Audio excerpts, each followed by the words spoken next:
Nigeria's federal government has issued a firm response to international reports alleging that Christians in the country are facing a systematic campaign of religious persecution.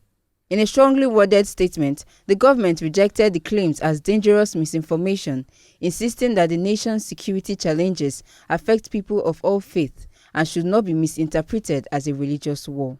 In a statement released on Sunday, the Minister of Information and National Orientation, Mohammed Idris, condemned the allegations, describing them as false, baseless, divisive, and a gross misinterpretation of reality. He stressed that portraying Nigeria's complex security issues as a deliberate campaign against Christians undermines the truth and fuels unnecessary tension. Idris explained that while Nigeria, like many nations, face challenges from terrorism and criminal groups, the violence is not directed at one religion. Instead, terrorists target anyone who resists their extremist ideology. Muslims, Christians, and even those with no religious affiliation have all fallen victims.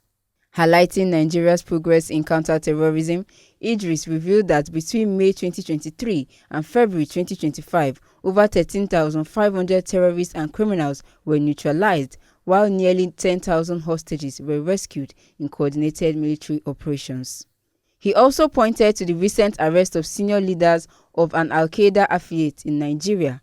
Among those captured were Mahmoud Mohammed Usman and his deputy, Mahmoud Al-Nigeri. The minister dismissed suggestions that the government was tolerating religiously motivated violence, and he emphasized that these security successes reflect the determination of Nigeria's armed forces and police to protect all citizens. He also noted that the current heads of both the armed forces and the police force are Christians, an indication of Nigeria's inclusive leadership structure. On accountability, Idris explained that the military and police have held several court-martials to punish misconduct.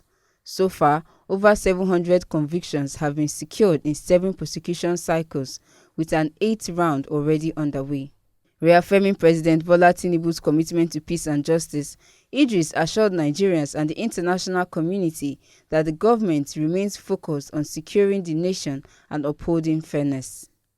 He reminded the world that Nigeria is a multi-religious country, home to some of the world's largest Muslim and Christian populations, and that Christianity is neither endangered or marginalized. As further proof of Nigeria's interfaith cooperation, Idris cited the international recognition given earlier this year when the inaugural Commonwealth Peace Prize was awarded to 2 Nigerian leaders, Reverend Dr. James Wuye and Imam Dr. Muhammad Nuran Ashafa, for their decades of work in interfaith dialogue and peace building.